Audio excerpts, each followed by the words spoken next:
બંગાળની ખાડીમાં ઉદ્ભવી રહ્યું છે મોન્થા નામનું વાવાઝોડું। આવતીકાલે ચક્રવાતમાં ફેરવાશે। ગુજરાત સહિત 7 રાજ્યોમાં ભારે વરસાદની આગાહી।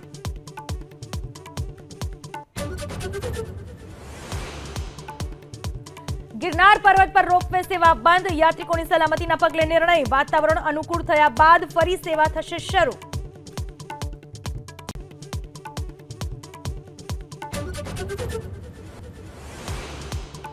भावनगरना तत्कालीन पीएसआई परमार विरुद्ध दुष्कर्मनी फरियाद।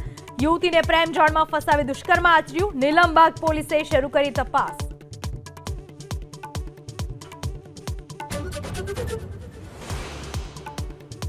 દિવાળીના તહેવારો બાદ વેપાર ધંધા પુનઃ શરૂ કરવાનું શુભ મુહૂર્ત શરૂ।